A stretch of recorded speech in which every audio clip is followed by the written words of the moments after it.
আপনাদের সাথে এই মুহূর্তে আমি রয়েছি শতাব্দী। চোখ রাখবো আজকের গুরুত্বপূর্ণ খবরাখবরে। তবে প্রথমেই নজর রাখতে হয় ষষ্ঠ দফার ভোটে। নজরের যেহেতু রয়েছে অষ্টাদশ লোকসভা নির্বাচনের ষষ্ঠ দফার ভোট এবং এই ষষ্ঠ দফায় মোট 7টি রাজ্য এবং একটি কেন্দ্রশাসিত অঞ্চলে শুরু হয়ে গেছে সকাল 7টা থেকে ভোট গ্রহণ পর্ব এবং এরই মধ্যে আজ 58টি আসনে ভোট গ্রহণ আজ শুরু হবে এবং পাশাপাশি 889 জন প্রার্থীর আজ ভাগ্য পরীক্ষা হবে, যেখানে বাংলায় রয়েছে 8 আসন এবং অন্যান্য দিকে যদি লক্ষ্য রাখি গোটা দেশের রাজ্যগুলির দিকে, যেখানে প্রথমেই আসে বিহারের 8 আসন এবং হরিয়ানা 10, ঝাড়খণ্ড 4 এবং উড়িষ্যা 6, উত্তরপ্রদেশ 14 এবং দিল্লির 7 আসন। পাশাপাশি রয়েছে কাশ্মীরের 1 আসনে, অর্থাৎ অনন্তনাগে আজ ভোট গ্রহণ সকাল থেকে শুরু হয়েছে, যার মধ্যে হেভিওয়েট প্রার্থীর তালিকা যদি বলি তাহলে বলা যায় বিজেপির বাঁশুরি স্বরাজ, মনোজ তিওয়ারি, মনোহর লাল খট্টর, হিরণ চট্টোপাধ্যায়, অগ্নিমিত্রা পাল। অন্যদিকে কংগ্রেসের হয়ে আজ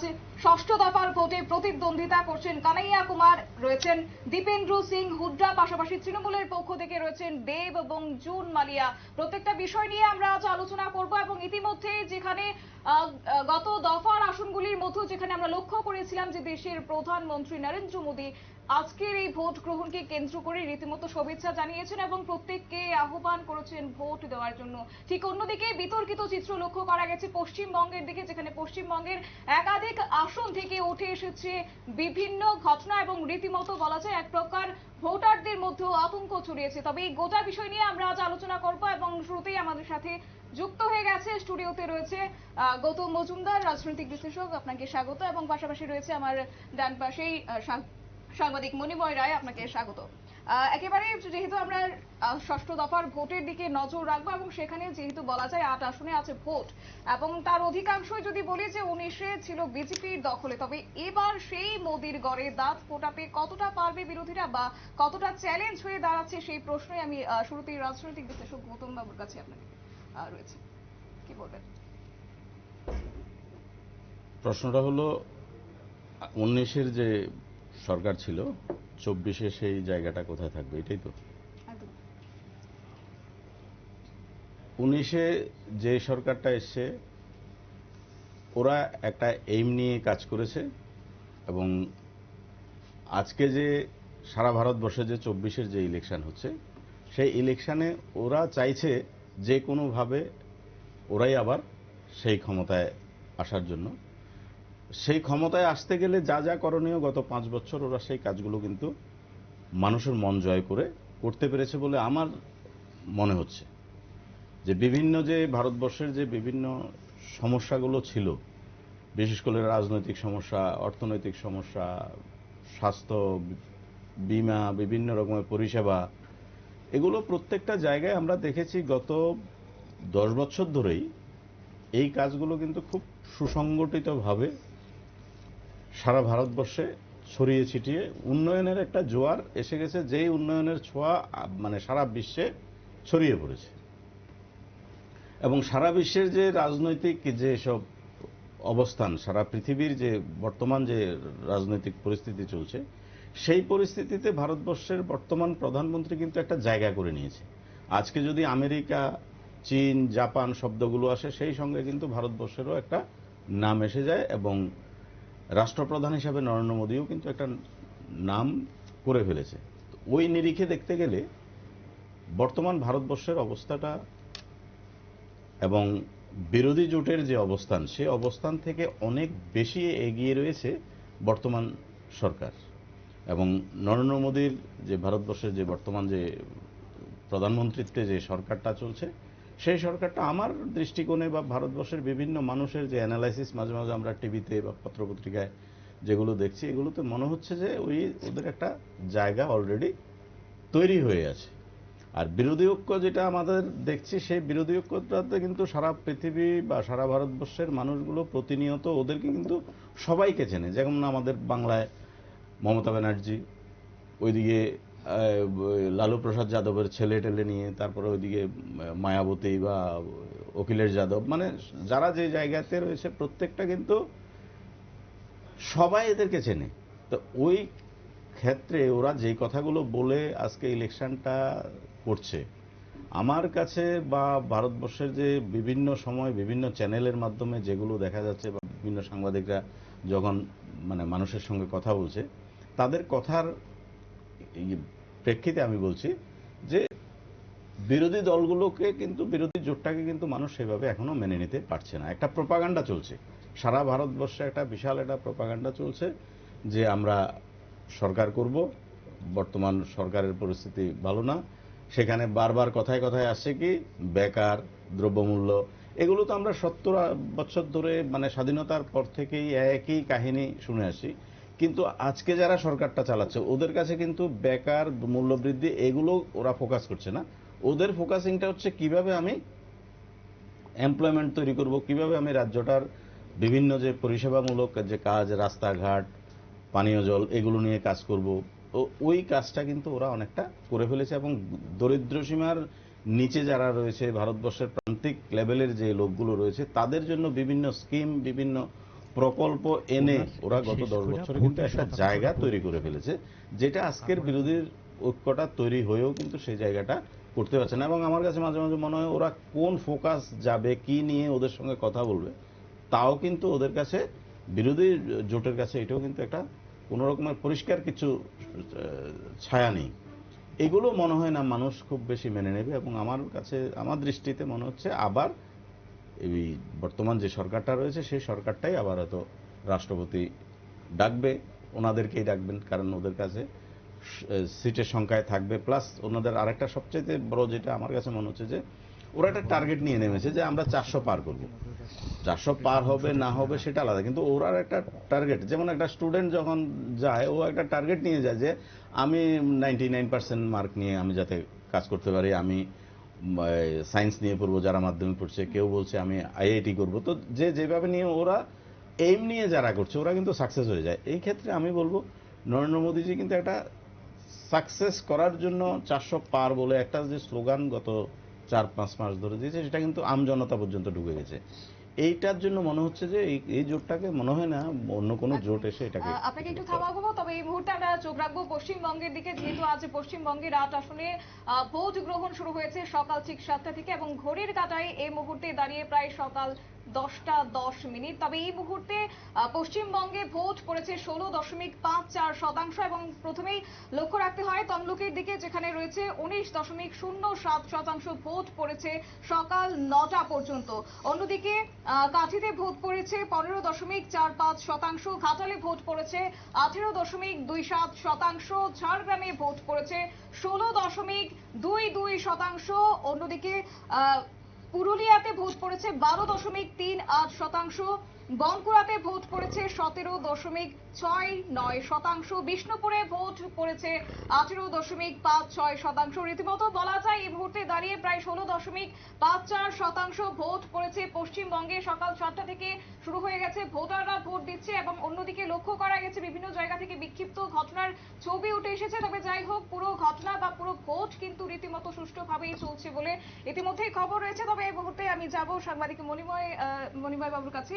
মণিময় বাবু, যেমনটা ওনাকে প্রশ্ন করেছিলাম ঠিক একই প্রশ্ন যদি আপনাকে রাখা হয়, যেহেতু আজ 58টি আসনে ভোট গ্রহণ চলছে এবং সেই ভোট গ্রহণে কার্যত 19-এ যেখানে দেখেছিলাম যে বিজেপির দখলে ছিল অধিকাংশ, তো মোদির গড়ে সেই ক্ষেত্রে দাঁত ফোটাতে কতটা সক্ষম হবে এবারে বিরোধীরা? না, ভোট আসলে হয় বিভিন্ন ইস্যুর ওপর ভিত্তি করে।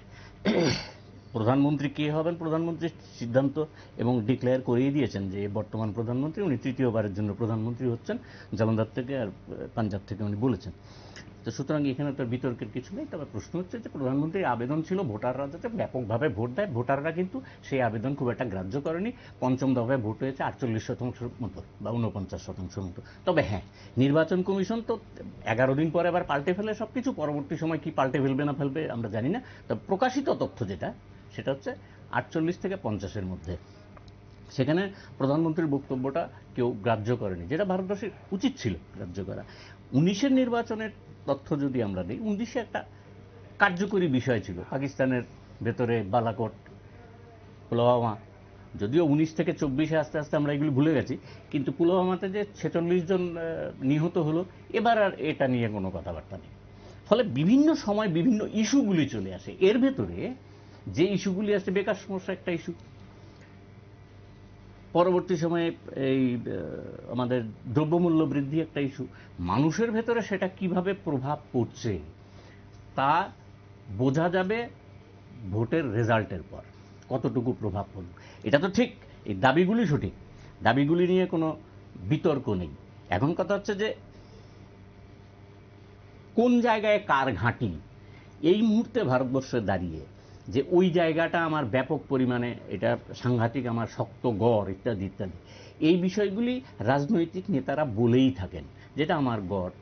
তথ্যও বলে কিছু কিছু ক্ষেত্রে সঠিক, তথ্যও কিন্তু বলে যে এই জায়গাটাতে উনি কোনোদিন হারেননি, এরকম আছে।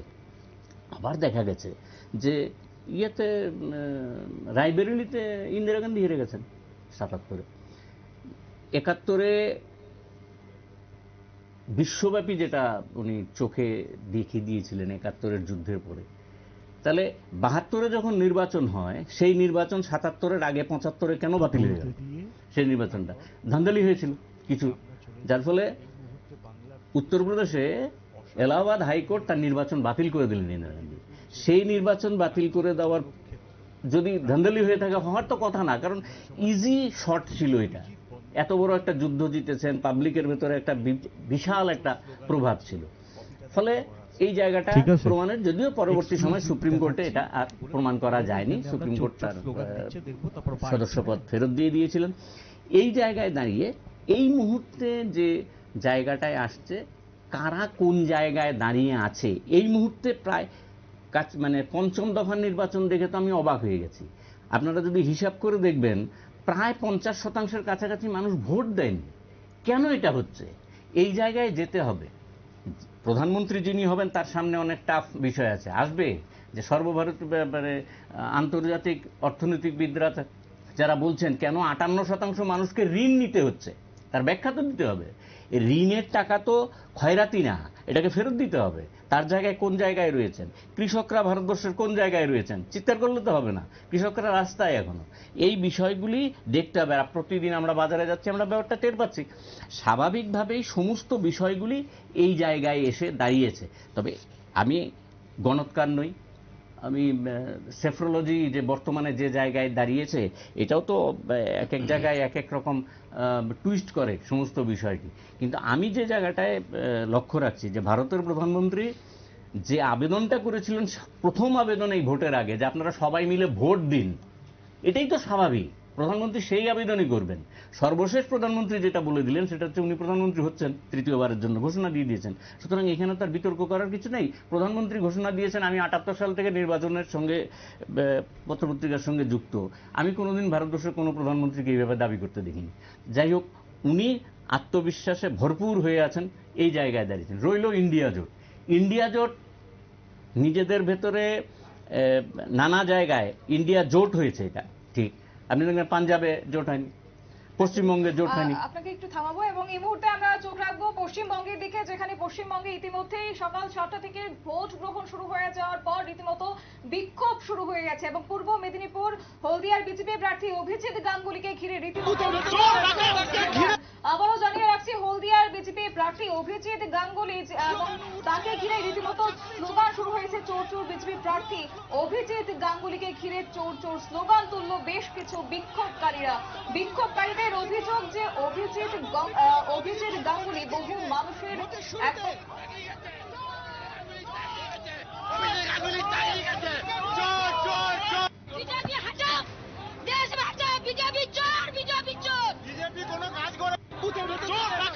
ঘিরে কিন্তু এখানে বিক্ষোভ চলছে, চোর স্লোগান উঠছে, চাকরি চোর স্লোগান উঠছে, ভুয়ো স্লোগান।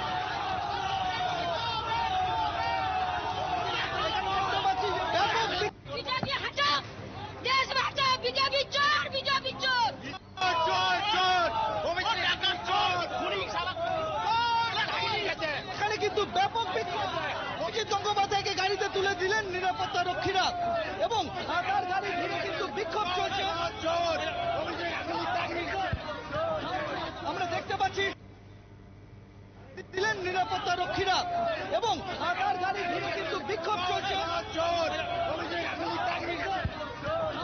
আমরা দেখতে পাচ্ছি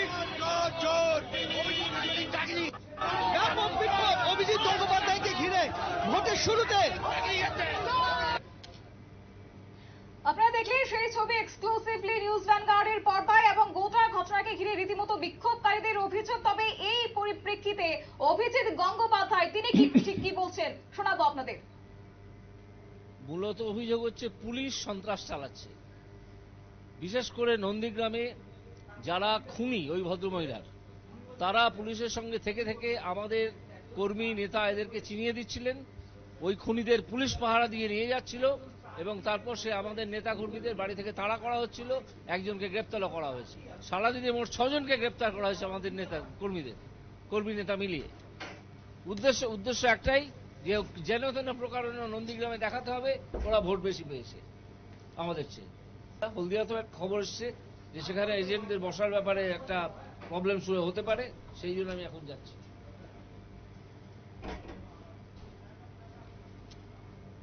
মূলত অভিযোগ হচ্ছে পুলিশ সন্ত্রাস চালাচ্ছে, বিশেষ করে নন্দীগ্রামে যারা খুনি ওই ভদ্রমহিলার, তারা পুলিশের সঙ্গে থেকে থেকে আমাদের কর্মী নেতা এদেরকে চিনিয়ে দিচ্ছিলেন। ওই খুনিদের পুলিশ পাহারা দিয়ে নিয়ে যাচ্ছিল এবং তারপর সে আমাদের নেতা কর্মীদের বাড়ি থেকে তাড়া করা হচ্ছিল। একজনকে গ্রেপ্তারও করা হয়েছে। সারাদিনে মোট 6 জনকে গ্রেপ্তার করা হয়েছে আমাদের নেতা কর্মী নেতা মিলিয়ে। উদ্দেশ্য একটাই যে যেন তেন প্রকারেণ নন্দীগ্রামে দেখাতে হবে ওরা ভোট বেশি পেয়েছে আমাদের চেয়ে। হলদিয়াতেও একটা খবর এসছে যে সেখানে এজেন্টদের বসার ব্যাপারে একটা প্রবলেম শুরু হতে পারে, সেই জন্য আমি এখন যাচ্ছি। আপনারা শুনলেন অভিজিৎ গঙ্গোপাধ্যায়ের বক্তব্য। তবে এই বিষয় সম্পর্কে আমি সরাসরি চলে যাব মনিবল বাবুর কাছে। আপনাকে এই প্রশ্নটা থাকবে, যেখানে তমলুকে তিনি আজ প্রার্থী, তো তাকে ঘিরে রীতিমতো বিক্ষোভকারীদের অভিযোগ। তার তো বুঝে যাওয়ার অধিকার নিশ্চয়ই আছে, কিন্তু তাকে ঘিরে বিক্ষোভকারীদের এই যে অভিযোগ চলছে, কতটা কি বলবেন যুক্তিসঙ্গত? আসলে আমি মানে এখানে এই যে আজকে নিয়ে 6টা স্তরে ভোট হচ্ছে, তো ফলে 6 দিনই আমি বসলাম একই ঘটনা দেখছি। আর আমার হাসি পায় এই কারণে যে এই দেশে একটা নির্বাচন কমিশন আছে, এই দেশে মানে ওনারা সাংঘাতিক ক্ষমতাশালী, আমরা ইত্যাদি ইত্যাদি শুনছি। এই ঘটনাটা কী করে হয়? একজন প্রার্থী তার বুথ কেন্দ্রে যেতে পারবে না, এটা হয়? একটা প্রার্থী বুথ কেন্দ্রে যেতে পারছে না, আমি কি করে বিশ্বাস করবো একটা ভোটার বুথ কেন্দ্রে যেতে পারছে? কি করে বিশ্বাস করবেন? এটা প্রার্থী যেতে পারছেন না। বলছেন যে অভিজিৎ বাবু একজন বিচারক ছিলেন, তো উনি দেখেছেন কাছে থেকে। আমি এখনো বিশ্বাস করব যে অভিজিৎ বাবু যেহেতু বিচারক ছিলেন, তিনি সম্পূর্ণ ঘটনাটাই মানে একতরফা বলছেন এরকম না। কিন্তু এই যে ঘটনাগুলি, এই যে পুলিশের বিরুদ্ধে অভিযোগ, তারপরে অন্যান্য কর্মীদের বিরুদ্ধে অভিযোগ, একজনকে উনি খুনিও বললেন, সবই কিছু হলো। তো ওখানে মানে নির্বাচন কমিশন তো এখন, প্রশাসনটা তো নির্বাচন কমিশনের আন্ডারে, ওরা করছেটা কি এখানে? এখন কথা হচ্ছে যে এই যে নন্দীগ্রাম যে বিষয়টা, নন্দীগ্রাম সবসময় একটা মানে মিথ্যার একটা জাল সবসময় মানে বোনা থাকে এই জায়গাতে সবসময়। যেটা আপনি খুব ভালো করে যদি লক্ষ্য করেন যে 2011 সালের আগে নন্দীগ্রামে শিশুদের কেটে ফেলে দেওয়া হয়েছিল, আবার সংখ্যাও বলে দিয়েছে 247। তো ফলে 247 জন শিশুকে তার বাবা মা তো থাকবে, তো 247 জনের বাবা মা তো অন্তত অভিযোগটা করবে যে আমার এই যে বিষয়গুলি কোনো সময় আসেনি। এটা নিয়ে কোনো তদন্তও হলো না, এটা নিয়ে কোনো সিবিআই তদন্ত থেকে আরম্ভ করে কিছুই হলো না, কিন্তু এই হুজুগটা চলে গেল। নন্দীগ্রামের যে ইস্যুটা অভিজিৎবাবু একটা সিগনিফিক্যান্ট পয়েন্ট বললেন যে নন্দীগ্রামে যে করে হোক ভোট বেশি করতে হবে। আমি পরে এজেন্টের কথায় আসছি। এজেন্ট মানে ওই নন্দীগ্রামে বেশি ভোট করতে হবে, কেন বাকিগুলি না, কেন সবগুলিতে তো ভোট বেশি করতে হবে। সব দলই চাইবে যে আমি এখান থেকে ভোট বেশি করি, এটা কোনো অন্যায় কিছু না। কিন্তু কথা হচ্ছে ধান্দালি করছো কিনা, এখানে মানুষকে ভোট দেওয়ার সুযোগ দিতে পারছো কিনা সেটা দেখতে হবে। এটার দায়িত্ব কার? সাধারণ মানুষের। সাধারণ মানুষ যেদিন ভোট দেওয়ার দায়িত্ব নিয়ে নেবে, নির্বাচন কমিশন যে কাজগুলি, এই যে অভিযোগটা সরাসরি নির্বাচন কমিশনের বিরুদ্ধে, কারা কে করছেন? একজন প্রাক্তন বিচারপতি করছেন, সাধারণ মানুষ না। উনি প্রার্থী, ওনার 100% অধিকার আছে বুথে বুথে যাওয়ার। এই যে স্লোগানগুলি দেওয়া হচ্ছে, আরে প্রিসাইডিং অফিসারকে ইয়ে থেকে বার করে নিয়ে আমরা সেদিন দেখলাম পিটিয়ে দিল, এই যে হাওড়ার এখানে যে লিলুয়াতে পিটিয়ে দিলেন। উনি হাত জোর করে বলছেন যে আমাকে পিটিয়েছে ওরা। এরপরেও কোনো ব্যবস্থা নেই, কোনো গ্রেপ্তার নেই। লাভের মধ্যে লাভ যেটা হয়েছে, ওই প্রিসাইডিং অফিসারকে সরিয়ে দেওয়া হলো। এখন কথা হচ্ছে নির্বাচন কমিশন যদি এইভাবে চালায়, আমার তো ধারণা যে কোনো একটা ক্লাব বোধহয় নির্বাচন চালাতে পারে। এখন যে কোনো একটা ক্লাবকে দায়িত্ব দিয়ে দেন, চালাবে। এর থেকে খারাপ তো আর চালাতে পারবে না। একজন প্রার্থী যেতে পারছেন না, আপনি কি করে আশা করবেন যে 100% ভোট হোক, 80% ভোট হোক? দিনের শেষে গিয়ে দেখবেন এই নির্বাচন কমিশন বলছে শান্তিপূর্ণ নির্বাচন, আমরা দারুণ খুশি, ইত্যাদি ইত্যাদি। কে খুশি হবে এগুলি নিয়ে? এর থেকে হাস্যকর বিষয় তো আর কিছু হয় না। তারপরে আসছি, উনি নিজে প্রার্থী, উনি বলছেন আমাদের ওই তাদের এজেন্টকে বুঝতে দেন। আপনি জানেন জ্যোতিরাদিত্য সিন্ধিয়া, বিজেপির মন্ত্রী, জ্যোতিরাদিত্য সিন্ধিয়া 17 সিতে অ্যাপিল করেছেন, একটা মামলা করেছেন যে উনি নির্বাচন কমিশনের কাছে 17 সি, এই যে যে নির্বাচন কমিশনের যে পোলিং এজেন্টদের যে তথ্যটা দেয়, কাগজটা, এই কাগজের উনি কপি চেয়েছেন, নির্বাচন উনি দিতে পারেনি। এছাড়াও আরও মামলা হয়েছে, ত্রিপুরা রাজ্যেও মামলা হচ্ছে। এই যে বিষয়গুলি, কেন দিতে পারবো না? আমি কোনো তথ্য চাইলে কেন দিতে পারবো না? আজকে যদি উনি তথ্যটা চান, অভিজিৎ বাবু, নির্বাচন কমিশন বলে যে আমি এটা 5 দিন পরে দেবো, হবে নাকি? এটা তোমার কাছে তো ইনস্ট্যান্টলি সব কিছু থাকবে। সেই জন্যই বলছি যে একটা নির্বাচন কমিশন যেভাবে চালানোর কথা সেভাবে ওখানে চলছে না। এবং পশ্চিমবঙ্গ, আগে বিহার, উত্তরপ্রদেশ, এইসবে শুনতাম এই সমস্ত দান্দালি বান্দালি হতো, এখন সেখানে কিছুটা কমেছে, হয় না তা না, হয়। এবং সারা ভারতবর্ষব্যাপী এটা একটা নতুন ইয়ে এসছে, মানে নতুন ঢেউ এসছে, যে ঢেউটা মানুষ কিভাবে সামলাবে মানুষই বুঝবে। এখন প্রশ্নটা হচ্ছে, আমি দীর্ঘদিন এই মিডিয়ার সঙ্গে যুক্ত থাকার পরিপ্রেক্ষিতে বলছি, মানে খুব সংকটজনক অবস্থায় আমরা যাচ্ছি এই ভোটটাকে সামনে রেখে। পশ্চিমবঙ্গ হয়তো একটা নিদর্শন, মণিপুরে কি হয়েছে, ব্যালট বক্স পুড়িয়ে দিচ্ছে এনে বাইরে, দেখা যাচ্ছে সব ইয়েতে। চিৎকার করছেন অনেকে, যে যারা সামরিক বাহিনীর লোকরা আছে, বলছেন না আমাদের বুথটা পাহারা দেওয়ার একমাত্র অধিকার।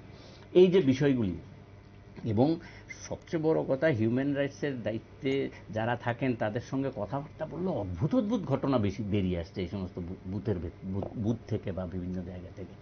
এই যে জায়গাগুলি মানুষ ভোট দিতে যায়, তার যে গত 5 বছরে উনি কি পেয়েছেন না পেয়েছেন তার উপর একটা স্বীকৃতি দেওয়ার জন্য প্রধানমন্ত্রী একজন হবেন, মন্ত্রিসভায় একজন থাকবেন, মানুষ তো এগুলি নির্ধারণ করার জন্য একটা দায়বদ্ধতা থাকে মানুষের প্রতি। এই দায়বদ্ধতাটা যদি এইভাবে গুন্ডাগার্দি করে কেড়ে নেওয়া হয়, তাহলে গণতন্ত্র নিয়ে প্রশ্ন উঠবে। ঠিক তাই। আমি এখন গৌতম বাবুর কাছে যাব। যেহেতু এই যে ঘটনাটি ঘটছে, রীতিমতো যেখানে কমিশন বলছে যে জিরো পোল ভায়োলেন্স নীতি নিয়ে তারা এগোচ্ছে, সেই জায়গায় দাঁড়িয়ে এক প্রকার বিক্ষোভ রীতিমতো উঠে আসছে। এখন তাহলে কি বলা যায় কমিশনের কাছেও এক প্রকার চ্যালেঞ্জ হয়ে দাঁড়াচ্ছে এই বিষয়গুলো? কি বলবেন? এটা তো আসলে গণতন্ত্রের লজ্জা। আর আমরা যদি বলি যে এটা মাত্র শুরু হয়েছে, তাও না। এটা ভারতবর্ষ স্বাধীনতার পর, বিশেষ করে 70-এর দশক যাওয়ার পর, এটা 80-র দশকের রোগ। এটা, এই রোগটা ভাইরাসের মতো ধীরে ধীরে ধীরে ধীরে সারা ভারতবর্ষে ছড়িয়ে গেছে। একটা সময় বিহার, উত্তরপ্রদেশ, এগুলোতে প্রচণ্ড পরিমাণে এগুলো হতো। খুন সন্ত্রাসের মাধ্যমে কিন্তু ভারতবর্ষের গণতন্ত্রের প্রতিষ্ঠা হয়েছে প্রত্যেকটা রাজ্যে রাজ্যে। আজকের দিনেও আমরা শিক্ষিত গণতন্ত্রটাকে আনতে পারলাম না। পৃথিবীর বিভিন্ন দেশ, গণতান্ত্রিক রাষ্ট্র আরও রয়েছে, যেসব জায়গায় ভোট হচ্ছে, নির্বিঘ্নে ভোট হচ্ছে, মানুষ যাচ্ছে। এই ধরনের ন্যাক্কারজনক ঘটনা একমাত্র ভারতবর্ষের দেখা যায়। আবার আমরা সবাই চিৎকার করে বলি আমরা পৃথিবীর সর্বশ্রেষ্ঠ গণতান্ত্রিক দেশ, মানে বড় বড় গাল ভরা কথা কিন্তু আমরা ছোট থেকে শুনে আসছি। বিশেষ করে আমরা যখন ছাত্র মানে অবস্থায় ছিলাম, মানে 9, 10, 11, 12 যখন আমাদের সেই ছাত্রের জীবনটা চলছে, তখন থেকে আমরা কিন্তু বিশেষ করে আমাদের রাজ্য ত্রিপুরা রাজ্য, ওয়েস্ট বেঙ্গল, এগুলোকে বামফ্রন্টের একটা রাজ্য হিসেবে আমরা দেখেছি। এই তখন থেকেই কিন্তু ধীরে ধীরে মানুষের মধ্যে হিংসা, হানাহানি, এই বাজার সিপিএম এর, যেমন ত্রিপুরা রাজ্যে আমরা দেখেছি বাজার দখল, মানে এটা সিপিএম এর বাজার, এটা কংগ্রেসের বাজার, এইভাবে একটা হিংসাশ্রয়ী পরিবারের মধ্যে ঢুকিয়ে দিয়েছে। এক ভাই সিপিএম করছে তো আরেক ভাই কংগ্রেস করছে, কোন বাড়িটাকে কিভাবে দখল করা যায়, এই যে একটা হিংসাশ্রয়ী গণতন্ত্র ঢুকিয়ে দিয়েছে, সেখান থেকে কিন্তু আজকের এই পরিণতি কিন্তু এখানে। নাহলে অভিজিৎ গঙ্গোপাধ্যায় একজন বিশিষ্ট শিক্ষাবিদ, আইনজ্ঞ, শিক্ষিত লোক, তাহলে গণতন্ত্রের মধ্যে শিক্ষিত লোকের প্রাদুর্ভাব নেই। এক শ্রেণীর রাজনৈতিকবিদরা কি করছেন, সেই শ্রেণীর লোকদের। আর আমি বলি কি, প্র্যাকটিক্যালি আজকের ভারতবর্ষের জন্য দায়ী কিন্তু অধিকাংশ শিক্ষিতরা আসতে চায় না, প্রতিবাদ করতে চায় না, আর রাজনৈতিকবিদরা সেই অশিক্ষিত লোকদেরকে প্রলোভন দেখিয়ে বিভিন্ন রকমের সুযোগ সুবিধা দিয়ে এই অবস্থাটা করছে। যেমন একটু আগে মণিমদা যে কথাটা বলেছেন, এটা তো বাস্তব। নন্দীগ্রামে প্রচুর পরিমাণে খুন হয়েছে। কারা খুন করেছে আমরা আজ পর্যন্ত ভাবি না। কেন খুন হয়েছে? আরে একটা রাজনীতি, একটা ভোটের জন্য একটা অঞ্চল ক্ষতিগ্রস্ত হচ্ছে, বহু মহিলা বিধবা হচ্ছে, মা সন্তান হারাচ্ছে, পিতা সন্তান হারা হচ্ছে। এগুলো কখনোই সুখকর না একটা গণতান্ত্রিক রাষ্ট্রে। ত্রিপুরা রাজ্যে আমরা এটা দেখেছি। আজকে যে সিপিএম কংগ্রেসের থামাবো একটু, এবং এই মুহূর্তে আমরা আবারও পশ্চিমবঙ্গের দিকে চোখ রাখবো, যেখানে পশ্চিমবঙ্গের তমলুকের প্রার্থী সায়ন বন্দ্যোপাধ্যায় তার পোলিং এজেন্টদের বুথে যেতে বাধা প্রদান করা হচ্ছে, সেই ছবি সরাসরি আপনাদেরকে দেখাবো নিউজ ভ্যানগার্ডের পর্দায়।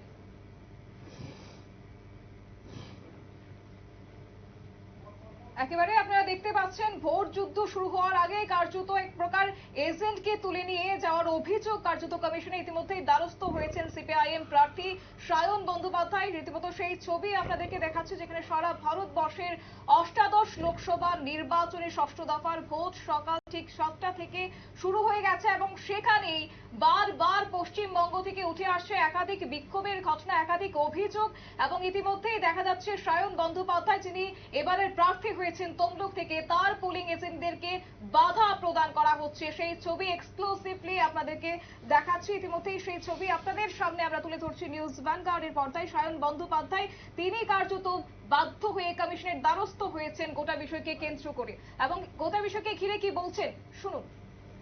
হ্যালো, হ্যাঁ, এখানে 230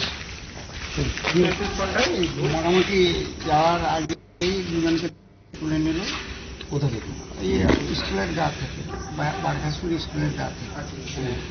এবং আমাকেও মোটামুটি বাধা, এবং সঙ্গে সঙ্গেই গায়ে আছে। হ্যাঁ, আমার কি ব্যাগপত্র সব ছাড়িয়ে নিয়ে, আমার সব সিলমোট সব ছাড়িয়ে নিয়ে পালিয়ে গেছে। এবং একরকমই প্রায় অপ্রত্যাশিতভাবে আমরা প্রায় ওখান থেকে ঘুরে আসতে পারি অন্নপুরি। আমি অলরেডি করি, তারা সেখানেই আছে, তাদের লোকজন যাচ্ছে, শুধু গাড়িটা আসতে পারেনি বলে আমাকে তুলতে পারেনি, গাড়িকে কল দিচ্ছিল। এবং দেখা গেছে যে আমি ওই ভিতরে ঢোকার জন্য কল মারলাম যে ভেতর খুলুন, আমি ভেতরে যাবো। কেউ ছিল না, দরজাও খুললো না, কোনো কিছুই করলো না। কি আধা সামরিক বাহিনী ভিতরে আছে, বাইরে যে পুলিশ থাকার কথা তার কোনো ভূমিকা নেই। প্রায় মিনিট 10 ধরেই বচসা চলতে থাকে, কোনো ব্যবস্থা নেই। সায়ন ব্যানার্জি, সিপিআইএম, 227, 228 নম্বর বুথ। আপনার কাছে নিশ্চয়ই কমপ্লেন গেছে, এটাকে ইন্টারভেন করুন আপনারা। আমি দুজন আমার দুজন এজেন্ট তারা হওয়া হয়ে গেল, তারা কোথায় গেল দেখা যাচ্ছে না। আমার আরেকজন এজেন্ট সেখান থেকে ধাক্কা খেয়ে ফিরে এসছে, আমি ওখানে কিন্তু মুভ করছি, এবং টোটাল জমায়েত হয়ে রয়েছে। আমি যেখান থেকে ক্রস করলাম আমি দেখলাম সেখানে জমায়েত হয়ে রয়েছে।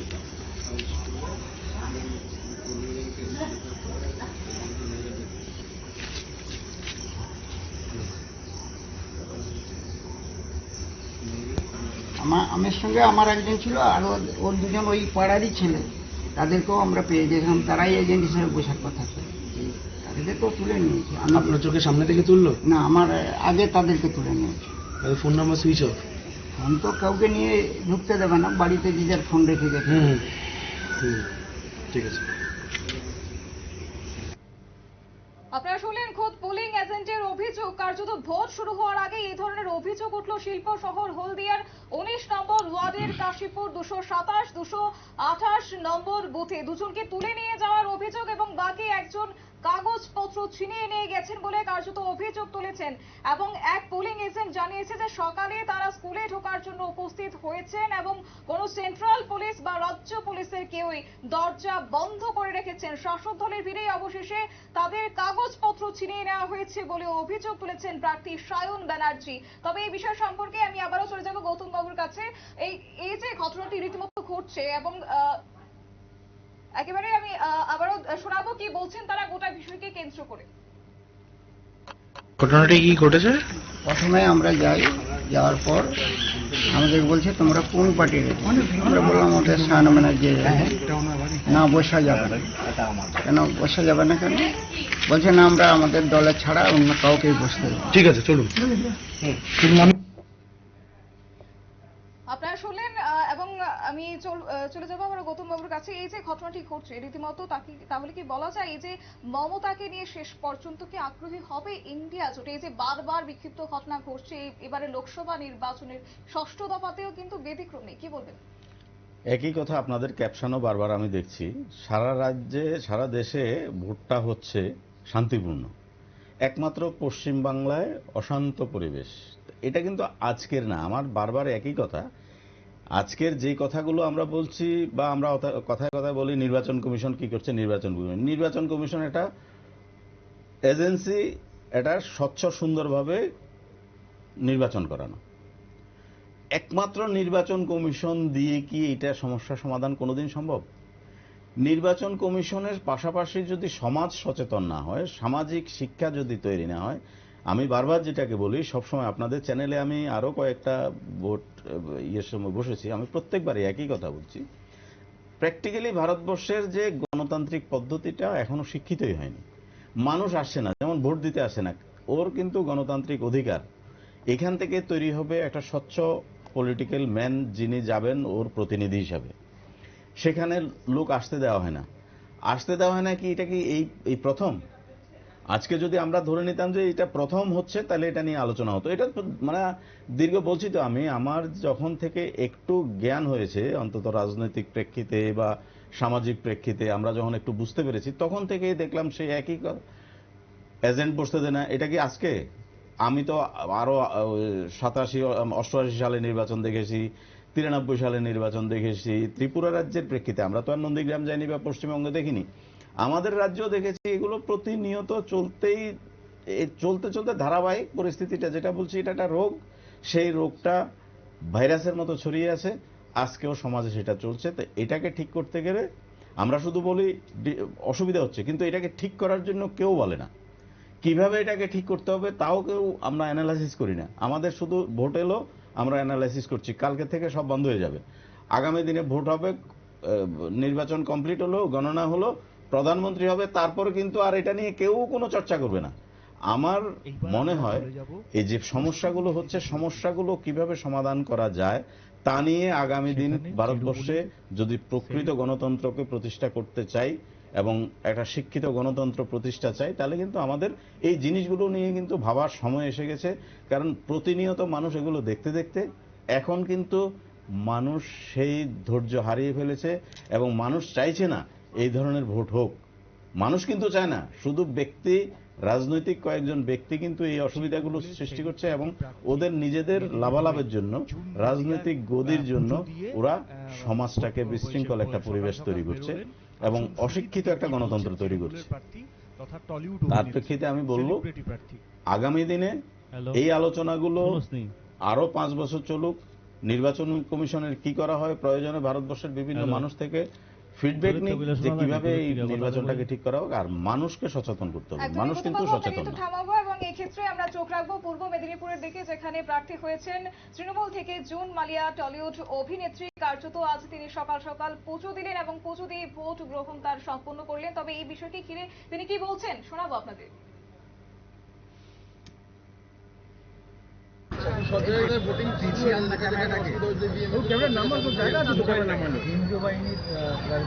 ভূমিকা নিয়ে আপাতত আমি যে বুথগুলো বলেছি মানে সবাই আছে, ভালো ব্যবহার করছেন মানুষের সঙ্গে, ঠিক আছে, ফ্রি অ্যান্ড ফেয়ার ভোট হবে মেদিনীপুরে, এটা আমার প্রিয় বিষয়। আপনার পরিকল্পনা আমি বলবো আমার সরকারি তার সম্ভব যদি আপনার অপোনেন্ট আছে, উনি সকাল থেকে বেশ কিছু বুথে গিয়ে অভিযোগ করছেন যে বেঙ্গল পুলিশ বুথের ভেতরে আছে, একাধিক অভিযোগ তিনি তুলেছেন। নেচার কি করে চেঞ্জ করবে মানুষের? ঠিক আছে, আমি তো এখনো মেদিনীপুর শহরে তো সেরকম কোনো ইনসিডেন্ট ঘটেনি যেখানে বেঙ্গল পুলিশ বা একেবারেই আপনারা শুনলেন টলিউড অভিনেত্রী এবং একই সঙ্গে তৃণমূলের প্রার্থী জুন মালিয়া পূর্ব মেদিনীপুর থেকে তিনি আজ লড়াই করছেন। তবে এই বিষয় সম্পর্কে আমি যাব মণিময় বাবুর কাছে। মণিময় বাবু, যেমনটা তিনি বললেন যে ফ্রি অ্যান্ড ফেয়ার ভোট হবে, পশ্চিমবঙ্গে কি তা আদতে সম্ভব? এটা তো নির্বাচন কমিশন 5টার সময় বলেই দেবে, কি বলবে সেটা তো বলেই দিল। আর কী সব দেখানো হচ্ছে তাও বলে দিলাম। পশ্চিমবঙ্গে আজকে যে কটা কেন্দ্রে ভোট হবে, বোধহয় 8টা কেন্দ্রে নাকি, তো এই যে 11টা রাজনৈতিক দল ওখানে রয়েছে এই মুহূর্তে, যারা ভোটে প্রতিদ্বন্দ্বিতা করছে। টোটাল যা ভোট রয়েছে প্রায় 1,33,00,000 সামথিংয়ের মতো এই ভোটাররা রয়েছে। এবং আমি জানি না শেষ পর্যন্ত ভোট যখন কাউন্ট হবে এর থেকে বেশি ভোট হয়ে যায় কিনা, কিন্তু ত্রিপুরা রাজ্যে 88 সালে এরকম ভোট একটা হয়েছিল, যে আবার ত্রিপুরা রাজ্যেই বাই ইলেকশনে অপোজিশন জিতেছে, এরকম ঘটনা হয়েছে এই 8-9 দশকের ভেতরে। যে প্রদেশ কংগ্রেস সভাপতি যে এখন আছেন আশিস সাহা, উনি বাই ইলেকশনেই জিতে এসেছিলেন। তো ওখানে টোটাল ভোট গ্রহণ কেন্দ্র আছে পশ্চিমবঙ্গে এই মুহূর্তে, আপনাদের কাছে তথ্যটা আরও ভালো থাকবে, বুথ আছে বোধহয় 15,000 সামথিং, 15,428টা মতো, কেমন। এবং সবচেয়ে বেশি ঝামেলাটা এই মুহূর্তে যা পেলাম মেদিনীপুরকে কেন্দ্র করে, দ্যাট ইজ তমলুকের ভেতরে এই পর্যন্ত যা পেয়েছে, আরও হয়তো আসবে ভেতরে। এখন কথা হচ্ছে তমলুক এগুলি একদম শহর কেন্দ্রিক।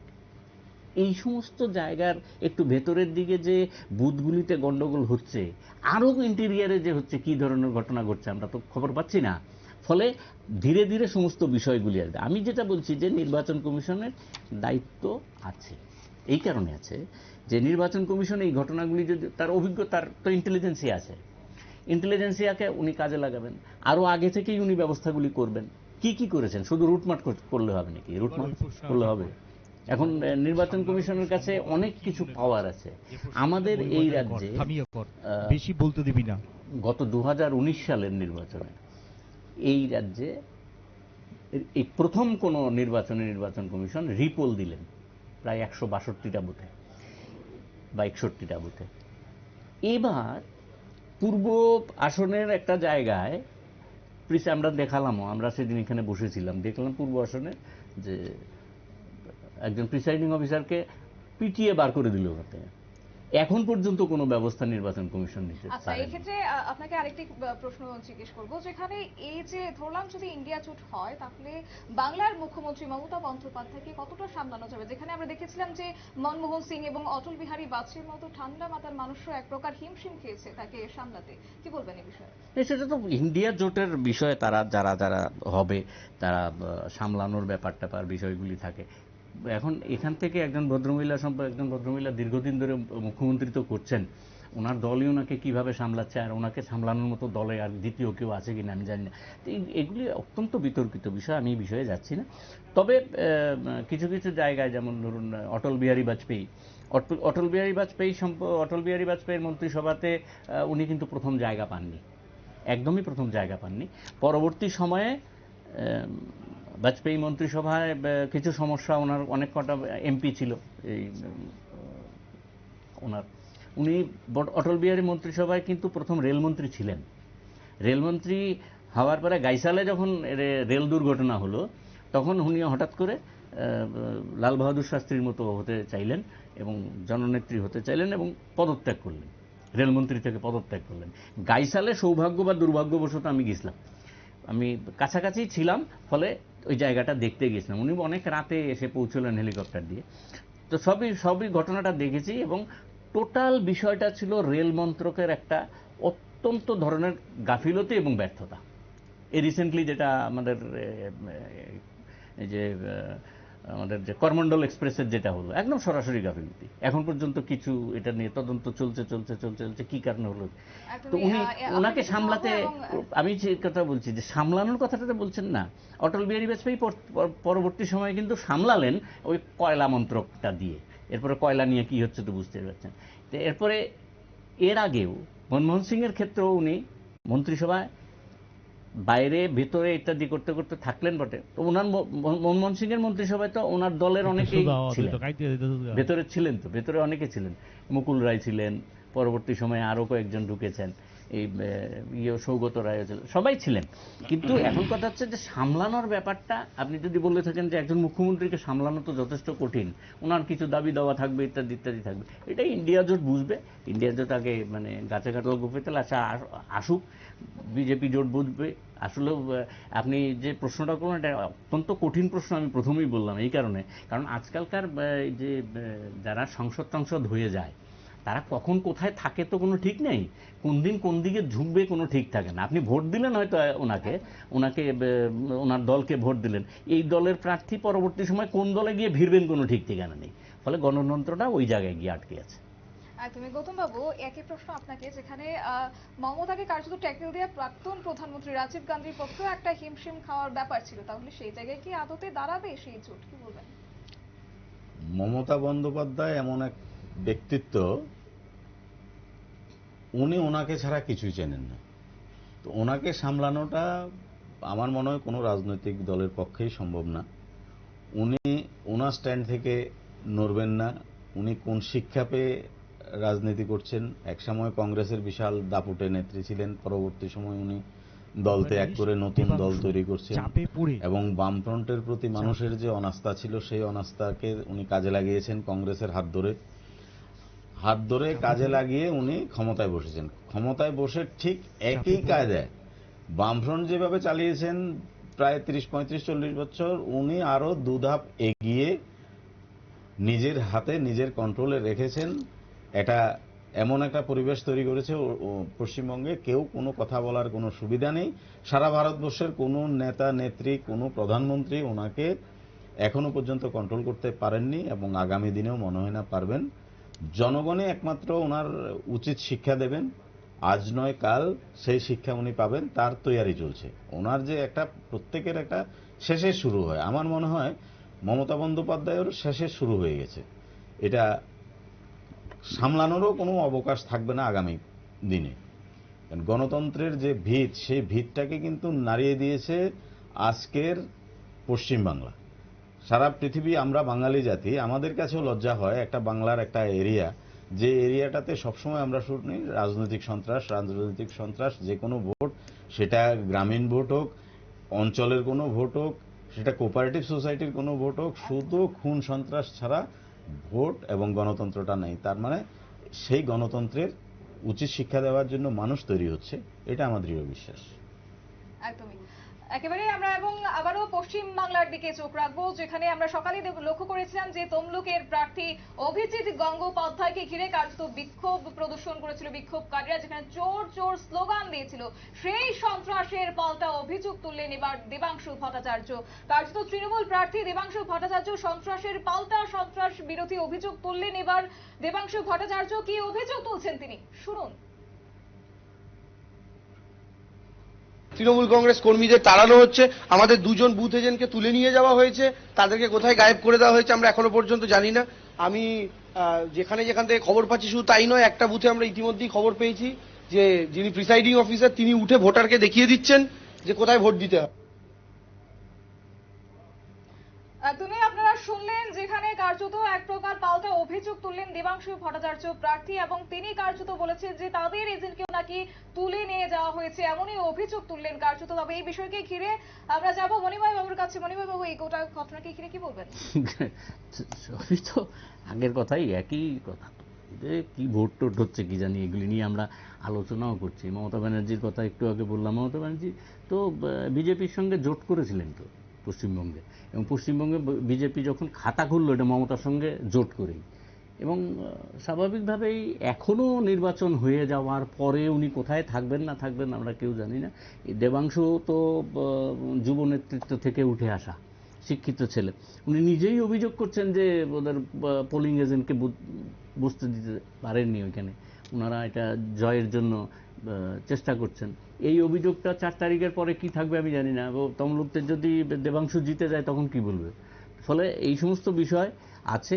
নির্বাচন কমিশন একেবারে মানে ঠুটো জগন্নাথ, কিছুই করেন টরেন না এদের, কিন্তু এদের আমাদের মানে আস্থা ফেরাতে গেলে এই মুহূর্তে যেহেতু ভারতবর্ষের গণতান্ত্রিক ব্যবস্থার ভেতরে নির্বাচন কমিশনের একটা বড় ভূমিকা থেকে থাকে, সুতরাং তাদের আরও দায়িত্ববান হতে হবে, আরও দায়িত্ব নিয়ে কাজ করতে হবে, ড্রাস্টিক কিছু দায়িত্ব মানে অ্যাকশন নিতে হবে যাতে মানুষ আস্থা ফিরে পায়। আপনি একটা বিশ্বাস করতে পারেন, একটা গণতান্ত্রিক এত বড় রাষ্ট্র, পৃথিবীটা তাকিয়ে আছে এই গণতান্ত্রিক ব্যবস্থার উপরে, এখানে শতকরা প্রায় 50% লোক ভোট দিতে যাচ্ছেন না, ভোট দিচ্ছেন না। এই যে বিষয়টা, এই বিষয়টা কি করে হচ্ছে, কি এই প্রশ্নগুলির জবাব দিতে হবে না নির্বাচন কমিশনকে? এটা কি পলিটিক্যাল দলের লোকরা দেবে নাকি? আমরা যারা পলিটিক্যাল অ্যানালিসিস করছি তারা দেবো এই হিসেব? একটা প্রিসাইডিং অফিসারকে বিরুদ্ধে অভিযোগ আসছে, প্রিসাইডিং অফিসারের বিরুদ্ধে কোনো ব্যবস্থা নেই।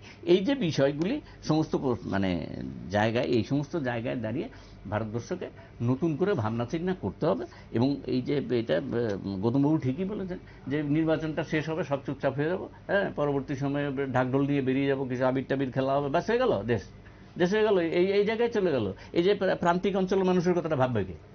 এই যে রিক্সা শ্রমিকটা যে রিক্সা শ্রমিকই থেকে গেল, হ্যাঁ, যে স্বাধীনোত্তর ভারতবর্ষের রিক্সা শ্রমিকই থেকে গেল, এই যে জায়গাগুলি ভাববে এটাকে। এই যে ভাবনা চিন্তার অবকাশগুলি শুধুমাত্র ভোটের সময় এলেই করব তা তো হয় না। এই জায়গাতে ভাবনা চিন্তা করতে হবে এবং এই নির্বাচন কমিশন নিয়ে নতুন করে ভাবতে হবে কি পদ্ধতিতে চলে আসছে। কেন প্রশ্নটা, এই যে নির্বাচন কমিশন নিয়োগের ব্যাপারে যে প্রশ্নগুলি উঠে গেল, কেন সুপ্রিম কোর্টের প্রধান বিচারপতিকে বাদ দিয়ে দেওয়া হলো এই নির্বাচন কমিশনের গঠন করার ক্ষেত্রে? এই যে জায়গাগুলি, আমাদের সমস্ত জায়গাগুলিতে নিয়ে ভাবতে হবে, ভেবে তারপরে চিন্তা ভাবনা করতে হবে। অভিযোগ তো উঠবেই, ওনাদের বিরুদ্ধে অভিযোগ, কিছু কাজ না করলে অভিযোগ উঠবে না। আপনি যদি আপনার দপ্তরে কোনো কাজ না করেন, আপনার দপ্তরের যারা উপরস্থিত আপনার বিরুদ্ধে অভিযোগ আনবেন না, আনবে তো। এই জায়গাগুলি, এই সমস্ত, একটা জিনিস লক্ষ্য করেছেন তো, সরকার পক্ষ বিরোধী পক্ষ, পশ্চিমবঙ্গে যারা সরকার পক্ষ তারাও অভিযোগ করছেন, যারা বিরোধী পক্ষ তারাও অভিযোগ করছেন। অভিযোগটা কি? পোলিং এজেন্ট তুলে নিয়ে যাওয়া হচ্ছে, হ্যাঁ, প্রিসাইডিং অফিসারকে তুলে নিয়ে যাওয়া হচ্ছে বা হ্যাকেল করা হচ্ছে। অভিযোগটা কিন্তু দুই পক্ষেরই আছে। এই যে অভিযোগগুলি, এই অভিযোগগুলি যাতে না হয় সেজন্য নির্বাচন কমিশন কি কি কাজ করছেন তা নির্বাচন কমিশন থেকে বলতে হবে। হাস্যকর বিষয়টা কোন জায়গায় জানেন তো, যখন বিকেলবেলা দেখবেন নির্বাচন কমিশন বলবে শান্তিপূর্ণ ভোট হয়েছে, এত শতাংশ ভোট হয়েছে, 11 দিন পরে আবার ভোটের পার্সেন্টেজ পাল্টে দেবে। একদমই।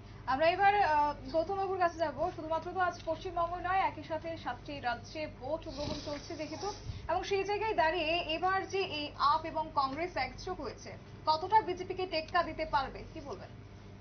সে একই কথা, সারা দেশে যে ইন্ডিজোট যেটা করেছে এই অ্যালায়েন্স, যেমন দিল্লিতে আম আদমির সঙ্গে জোট হয়েছে, আবার কেউ কংগ্রেসকে সাথে নিয়েছে, কেউ কংগ্রেসকে বের করে দিয়েছে।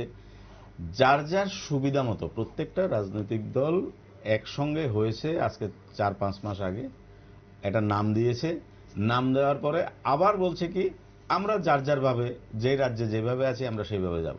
তার মানে এটা কি ধরনের জোট?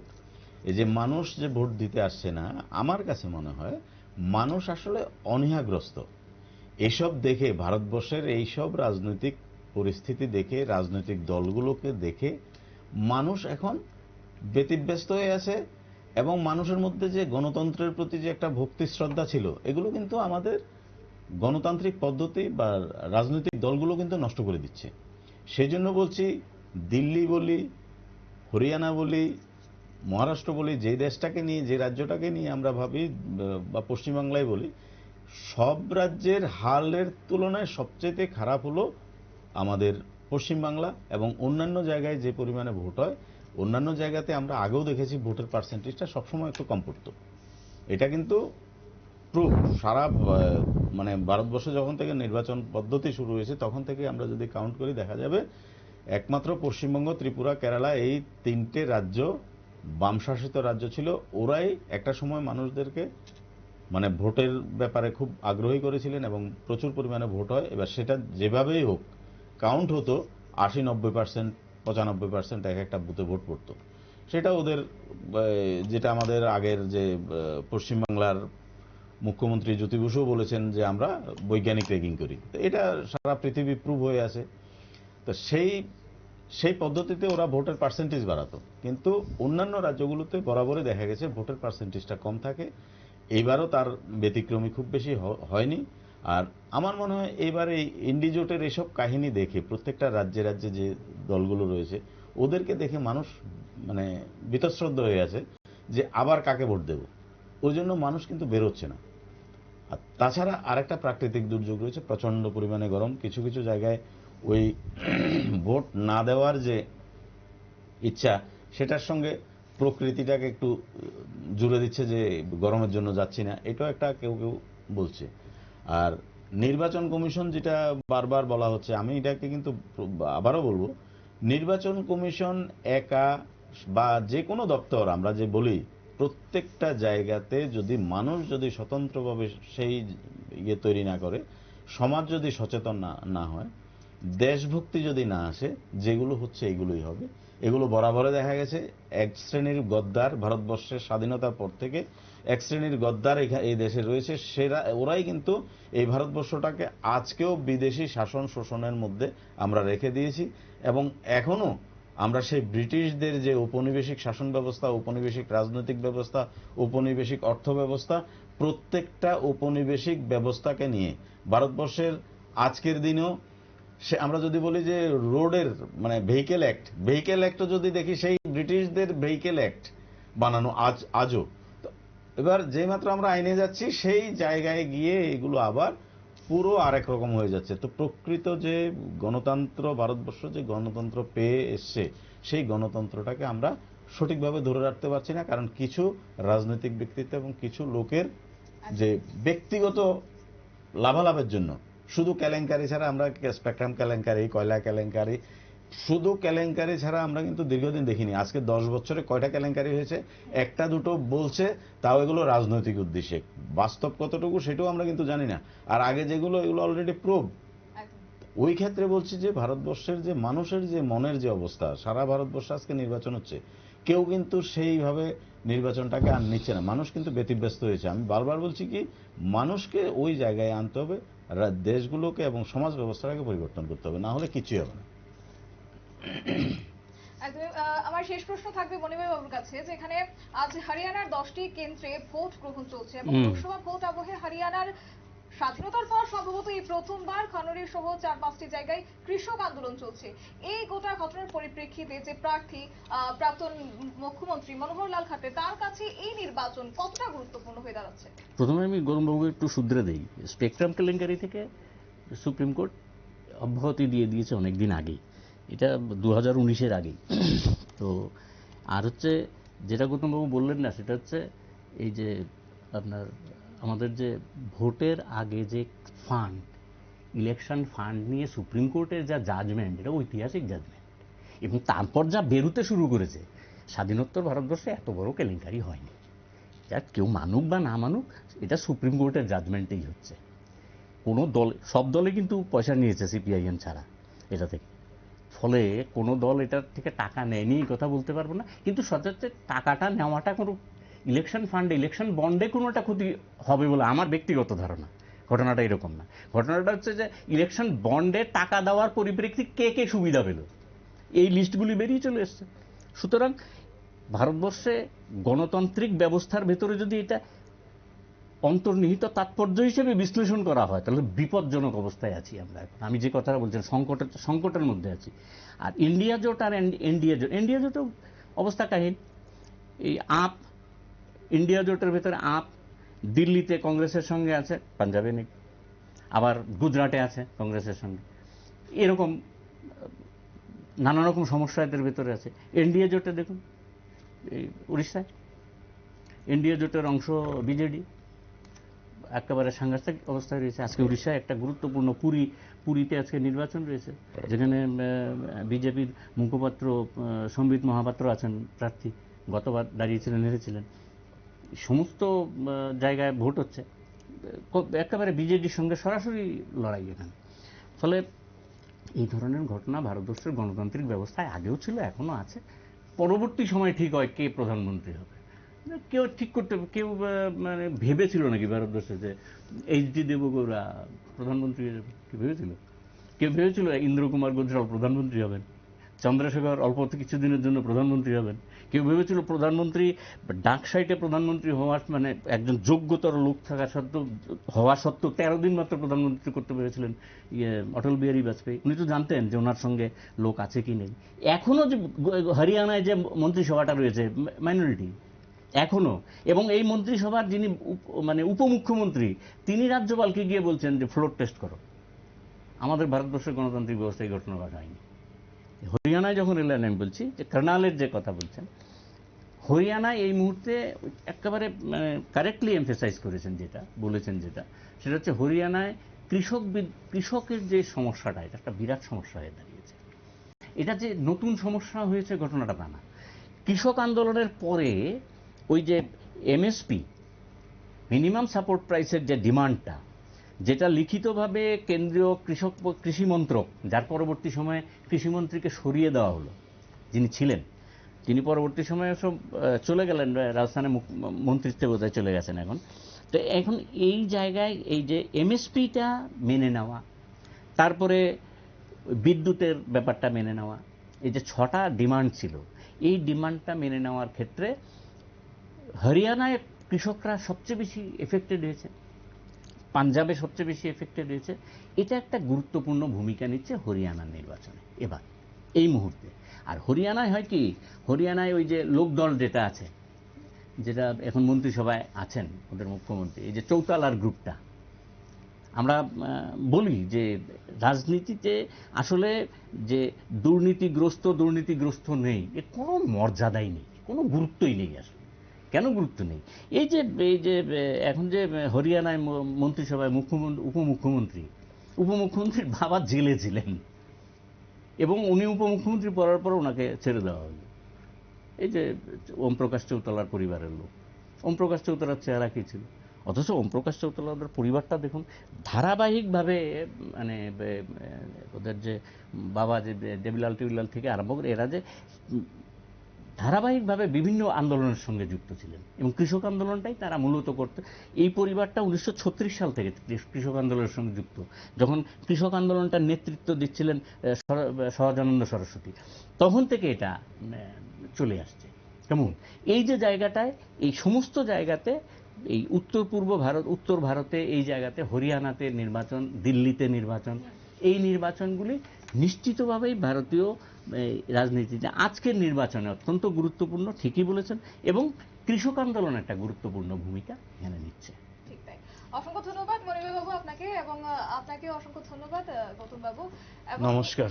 আজ দিনভর আমাদের নজরে থাকবে ষষ্ঠ দফার ভোট। তবে এই মুহূর্তে আপাতত নিয়ে নিচ্ছে ছোট একটি বিজ্ঞাপন বিরতি, সঙ্গে থাকুন।